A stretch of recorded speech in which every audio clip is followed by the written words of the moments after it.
Evangelio de nuestro Señor Jesucristo según San Marcos. Cuando Jesús salía de Jericó, acompañado de sus discípulos y de una gran multitud, el hijo de Timeo, Bartimeo, un mendigo ciego, estaba junto al camino sentado. Al enterarse de que pasaba Jesús, el nazareno se puso a gritar: «Jesús, hijo de David, ten piedad de mí». Muchos lo reprendían para que se callara, pero él gritaba más fuerte: «Hijo de David, ten piedad de mí». Jesús se detuvo y dijo: «Llámenlo». Entonces llamaron al ciego y le dijeron: «Ánimo, levántate, él te llama». Y el ciego, arrojando su manto, se puso de pie de un salto y fue hacia él. Jesús le preguntó: «¿Qué quieres que haga por ti?». Él le respondió: «Maestro, que yo pueda ver». Jesús le dijo: «Vete, tu fe te ha salvado». Enseguida comenzó a ver y lo siguió por el camino. Palabra del Señor. Gloria a ti, Señor Jesús. Queridos hermanos, el ciego Bartimeo es un ejemplo para todos nosotros, para todos los cristianos, porque ¿quién puede decir que tiene una clarividencia absoluta con el tema de la fe? ¿Quién puede decir que puede ver con los ojos de Dios, con los ojos de la fe plenamente? Es muy difícil. ¿Por qué? Porque hay algo que nos enceguece en este mundo, y el padre Sergio lo llamaba la masa. ¿Qué es la masa? Es el mundo. A eso se asocia también otro enemigo que tenemos nosotros, que es la carne, es decir, todos los impulsos desordenados de nuestra naturaleza. Y a eso, peor todavía, otro enemigo que es muy terrible, que gracias a Dios ya se está como dando a conocer más, porque de un tiempo a esta parte se había ocultado esto para no caer mal, o no sé, para adaptarse mejor a las realidades. Y ese enemigo es Satanás. El demonio existe. Recientemente los obispos de Chile, junto a otras confesiones religiosas, firmaron una publicación diciendo que este ser es real, que no es una fuerza abstracta, una idea, una teoría, sino que existe. Y no es uno, son muchos. Por eso que esta iglesia satánica que quieren legalizar y oficializar es muy peligrosa. Y los obispos dicen: no puede ser. Entonces, frente a esos tres enemigos, la masa o el mundo, como dice la tradición, la carne o los impulsos de la naturaleza y el enemigo de abajo, ¿no es cierto?, nosotros a veces estamos ciegos o con mala vista, por decir así. No vemos claramente qué es lo mejor para nosotros, cuáles son los pasos a seguir en nuestra vida. ¿Ya? Entonces, por ejemplo, ¿cómo nos tienta el mundo? ¿Ya?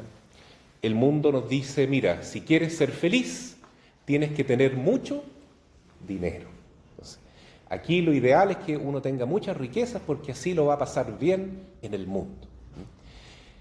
¿Cómo nos tienta la carne? Con los placeres desordenados, ¿no? Droga, bebida, el sexo mal llevado fuera del matrimonio, etc., ¿no? ¿Y cómo nos tienta el demonio?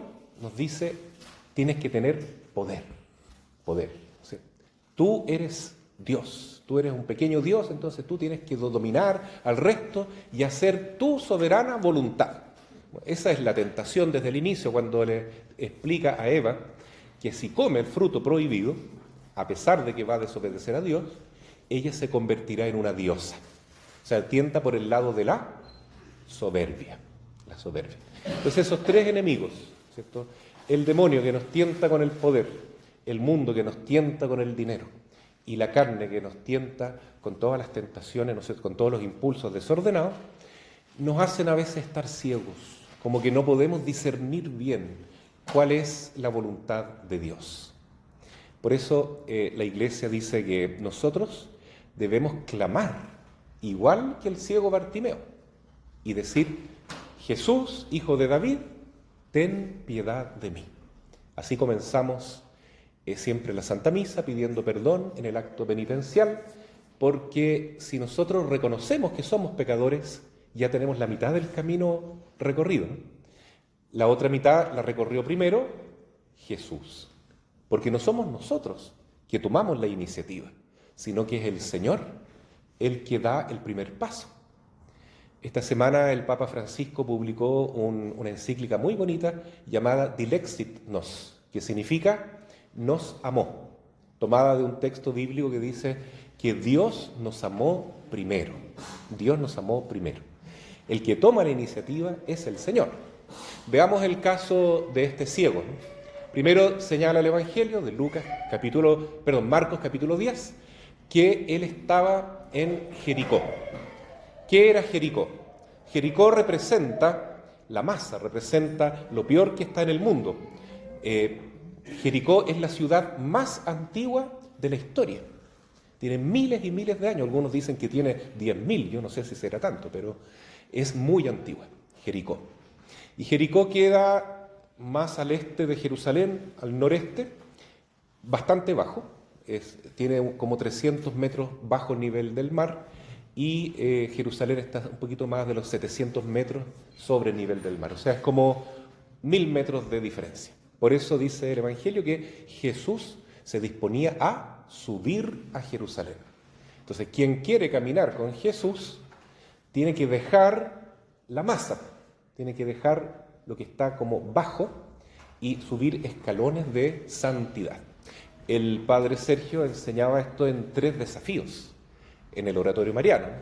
Primero la autoeducación, después vivir la santidad, que es un gran desafío, tanto para la madre, que tiene que tener una paciencia infinita con nosotros, cuanto para nosotros, que es tan difícil, como dije antes, despegarnos de la masa, del mundo, de la carne y del demonio, ¿no? Para seguir el camino de la autoeducación y el camino de la santidad. ¿Y qué es lo que es la autoeducación?, preguntaron algunos. Autoeducación consiste en decidirse firmemente, con metas, con los grupos marianos, a dejar el pecado mortal, ¿cierto? Vamos a dejar todo aquello que nos ata demasiado a este mundo, ¿no? A través de los 7 pecados capitales, que son soberbia, avaricia, envidia, lujuria, pereza, ira y gula. ¿Ya? Ahí está la lista, ¿no? Cada uno ve dónde le calza más el zapato, pero hay que hacer propósitos, ¿no es cierto?, y metas, y junto al grupo mariano ir luchando para dejar la vida de pecado, sea en el plano mortal, pecado venial o imperfección. Después viene la santidad. ¿Es posible la santidad o no? En estos días tenemos en nuestra parroquia de San José de la Mariquina las reliquias de un joven que murió santo, Carlos Acutis, ¿no? Reliquias de primer grado tomadas del cuerpo de él, ¿no? Entonces, ¿es posible la santidad? Claro que es posible, porque Jesús dijo: sean santos. Y si la santidad es posible, entonces todos podemos optar a llegar a ser santos, desde el más niño hasta el más adulto. Lo que pasa es que hay que creer y también hay que confiar, porque Jesús nos quiere dar esa posibilidad, pero debemos también nosotros tomar la iniciativa que nos corresponde, como el ciego, ¿no?, que había escuchado hablar de Jesús, o sea, lo conocía. Nosotros conocemos a Jesús, lo conocemos por la Sagrada Escritura, cuántas misas que hemos participado, lo conocemos si leemos el catecismo, si escuchamos charlas, si entramos en los grupos marianos, aprendemos a conocer más al Señor y a nuestra Madre Santísima y a nuestro patrono San José también. Y así, conociendo más a Jesús, nos damos cuenta de que sin Él nada podemos hacer. Y ahí es cuando clamamos: Jesús, ten piedad de mí. Jesús, ayúdame. Señor, querida Madre, sin ti, sin ustedes, yo nada puedo hacer. Sin ustedes estamos perdidos. Tengan piedad de nosotros. Y ahí entonces, cuando le dicen al ciego: mira, el Señor te escuchó, te dio una oportunidad. ¿Qué hace el ciego? El ciego deja el manto, que era toda la seguridad que él tenía, y da un salto, dice el Evangelio. Yo no sé cómo dio un salto si estaba ciego, porque ¿a dónde iba a caer? Pero es como un niño que salta, ¿no?, en los brazos de su padre. Ese salto de fe es el que Dios espera que nosotros demos, ¿no?, que se llama, como decía nuestro padre fundador, confianza amorosa. Cuando uno confía en la madre, quiere decir que ya no confía más en sí mismo y en su seguridad, en su manto, digamos así, ¿no es cierto?, en lo que nos ata al mundo, al demonio, a la carne. Ya dejo mi seguridad en lo que creo que me hace feliz aquí, me deshago de todo eso y me lanzo a los brazos del buen pastor o de nuestra madre, al regazo de ella. Ese es el salto que tenemos que dar de fe. Y Jesús le pregunta: ¿qué quieres que haga por ti? Señor, haz que vea. Entonces, poder ver ya es una gran cosa, porque a veces uno cree que lo más importante en la fe es sentir gusto, sentir acogida, y está bien. La primera gracia que nos da el oratorio mariano es la acogida, el cobijamiento. Uno llega aquí y se siente muy bien. Hace poquito estuve, la semana pasada, en Santa María, una ciudad muy importante para el oratorio mariano en Brasil, porque ahí el padre Sergio se formó como seminarista, ¿no? Pasó toda la filosofía, la teología, y ahí en ese tiempo, él, que era palotino, chenstatiano, conoció a un señor que se llamaba João Luís Possobón. Era un señor laico, comerciante, casado, 7 hijos, pero que había decidido transformar su vida en un apostolado permanente en favor de nuestra madre, porque él pertenecía a Schoenstatt, tenía el santuario de Schoenstatt al ladito de su casa, y él sentía un llamado, ¿no? Percibía que la madre le decía a él, en su corazón, que quería llegar al pueblo, a todo el mundo popular, es decir, a todas las villas, a los colegios, a los hospitales, a los campos distantes, de todas partes. Entonces él tomó una imagen muy grande, gigante de la Mater, como dicen ellos, ¿no? Y la llevaba a todas partes caminando. Caminó cientos de miles de kilómetros. Ahora está a punto de ser beatificado, ¿no? Y está su casa ya muy linda, todo es una casa museo, una casa muy sencilla. Y al fondo de la casa tenía un patio donde él construyó una ermita para nuestra madre, y ahí se siente la paz de Dios, se siente el Espíritu Santo. Yo no sé si es que estaba cansado o qué, pero yo me senté ahí, nos pusimos a rezar con el hermano Juan y no queríamos levantarnos ni irnos. Esa es la acogida que da nuestra madre. Y esa primera etapa uno la vive en la iglesia, en el oratorio, y hace bien. Pero tenemos que dar otro paso, ¿no? Que es el cambio de vida, ¿no?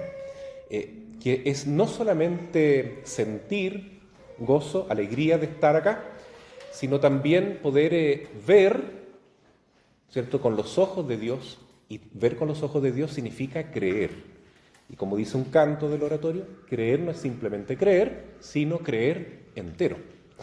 Y Dios, Jesús, le da este regalo al ciego, le concede el milagro que le pidió. ¿Y qué hace el ciego? A partir de ese momento sigue a Jesús. Entonces él deja Jericó y sigue a Jesús hacia Jerusalén, ¿no? Entonces es muy bonito, es paradigmático realmente lo que vemos acá en este Evangelio, porque en el fondo ser cristiano, ser mariano en el oratorio también, decimos así, consiste en una conversión permanente, ¿no? El primero que da el paso, Jesús, sale a nuestro paso y espera que nosotros le pidamos a Él, ¿no? Decía San Agustín, timeo dominum itinerantem, que significa, tengo miedo del Dios que pasa de largo, del Señor que pasa, y yo por timidez o por cobardía o por flojera no clamo a Él, no le digo, Señor, acuérdate, estoy aquí, ten piedad de mí, ayúdame, Señor, ¿no? Entonces debemos clamar en la oración, debemos recurrir a Jesús, debemos pedirle, Madre, por favor, no me dejes. Ese es el paso que debemos dar. Y sin duda, el Señor, lleno de misericordia, como nos recuerda el Papa Francisco en esta encíclica, que habla del Sagrado Corazón, ¿no? Porque se están cumpliendo ahora 350 años de la primera revelación del Sagrado Corazón a Santa Margarita María de Alacoque, en el año 1674. Entonces, ¿qué dice el Papa y qué dice la Iglesia siempre? Es que Dios nos amó primero. ¿Por qué estoy aquí yo? Porque Jesús me eligió, porque la Madre se fijó en mí, porque nos han amado primero, nos han atraído más a la Iglesia por medio del oratorio. Pero también nosotros debemos responder. ¿Y cuál es nuestra primera respuesta? Señor, ten piedad de mí. Soy pecador, tengo ceguera, tengo sordera, me cuesta hablar, me cuesta evangelizar. Soy como esos 3 monitos, ¿no es cierto? Así. Pero si tú quieres, puedes sanarme. Si tú quieres, puedes ayudarme a ser un buen misionero tuyo, como lo hizo este señor, Joan Luis Pozzobón. Él llevaba sus metas, escribía su bitácora como buen chestatiano. Nosotros también heredamos eso, ¿no?, del padre Sergio. ¿Y saben ustedes cuántos rosarios rezaba cada día Joan Luis Pozzobón? 15 rosarios. Todos los días 15 rosarios, sin contar la misa, toda la liturgia, porque en los últimos años de su vida, las últimas décadas, él se transformó en diácono, ¿ya? ¿Y saben por qué se hizo diácono? Él nunca pensó ser diácono, él era un laico, un señor casado, 7 hijos, con su señora, que era muy apostólica igual que él, pero él llevaba una lista porque era muy ordenado, ¿no? Entonces en cada casa que él llegaba, anotaba las personas, los niños que necesitaban bautismo, las personas que estaban enfermas, que necesitaban atención pastoral, los que necesitaban catequesis o casarse, tenía todo anotado, ¿no? Entonces llegaba siempre donde el párroco y le decía, mire padre, esto le toca hacer usted, tiene que ir allá, confesar miles de personas, no sé cuántos bautismos. Entonces el padre dijo, oiga, usted me está sobreexigiendo, así es que mejor usted hágase diácono, conviértase en diácono. Así que él mismo lo encaminó, lo transformó en diácono, y ahora usted mismo va a atender a todos esos enfermos, a todos esos niños, les va a dar catequesis, los va a bautizar usted mismo, etc. Y él encantado, feliz, ¿ya? Así es que él realmente fue un gran apóstol, que tenía un amor inmenso por la madre, ¿no? También recibió muchas críticas, mucha gente pensaba que él estaba loco, ¿no?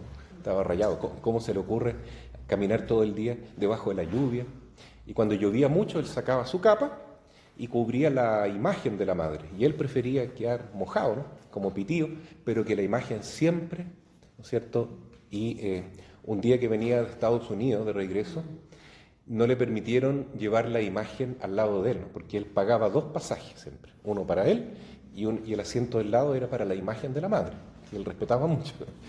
Y en la aduana le dijeron, no puede entrar la imagen arriba. Y él se vino prácticamente llorando todo el viaje de regreso porque no le habían permitido eso. Entonces, ese amor tan grande a la Virgen, a la Madre, hizo que él se transformara en un gran santo. Era un hombre que no tenía mucha educación, ni títulos, ni nada, pero hoy lo reconocemos como el fundador, digamos así, o el gran propagador de la Virgen Peregrina, ¿no? La Virgen Peregrina está expandida en todo el mundo, hasta en Corea del Norte hay gente que reza con la Virgen Peregrina, en China, en todos los países. ¿Quién inició esto? Un señor, un hombre que se enamoró de la Virgen y que luchó para ser fiel a su compromiso, a su ideal y a esa llamada interior. Todo depende si nosotros queremos o no dar el salto de fe y seguir adelante en el camino que ella nos llama en su oratorio. Así sea. Amén. Creo en Dios Padre Todopoderoso.